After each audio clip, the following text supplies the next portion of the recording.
All right. So as you all can see from the title, today we're previewing this 8 versus 9 matchup in the Western region, which is going to kick off tournament play tomorrow afternoon. So let's get into the deciding factors that are ultimately going to determine the outcome of this game. For starters, Josh Hubbard, Mississippi State's lead guard, ultimately in this game, he demands the most attention and most respect as he has impeccable shooting range. So I'm really interested to see how Michigan State defends him and how they approach defending him. I could see Michigan State blitzing some of his actions off of pick and rolls and handoffs and things of that nature. So again, it'll be interesting to see how Michigan State tries to defend him, as they do have backline defenders that are athletic enough to make up some ground and cover some ground if they're sending two at Hubbard. Now, Michigan State's leading scorer is also an elite guard in Tyson Walker. He doesn't quite have the same range that Hubbard has. He's not going to demand that much attention that far away from the basket, but is still a great scorer in his own right and can almost nearly score at will.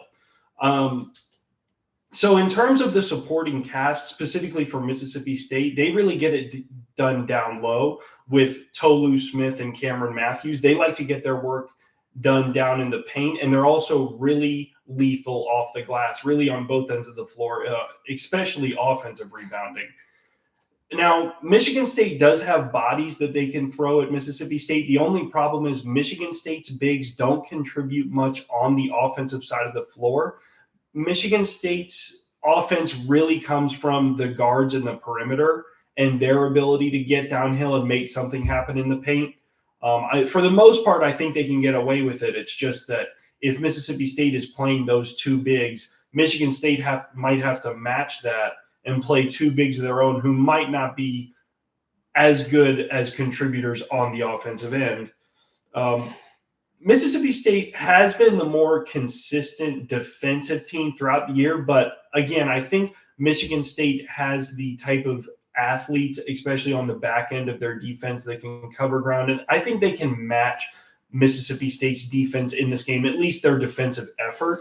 I think the key player in this game is going to be Michigan State's A.J. Hoggard, as he's essentially their point guard. He's not the world's greatest scorer, but he can get to his spot at will, and he really gets the rest of his teammates involved, as he is a great playmaker. So ultimately, what I think this game comes down to is the fact that Michigan State just has more guys that are comfortable putting the ball on the deck, driving into the paint, and either creating a shot for someone else or making it tough to themselves. You know, in today's game, specifically the college game, I think there's such an emphasis defensively on defending the three-point line and then also not giving up a layup. So I think it's to Michigan State's benefit to having multiple guys, specifically multiple guards, that are comfortable hitting floaters, leaners, or really even just some mid-range jump shots at times. So right now, Michigan State is the slight favorite in this one.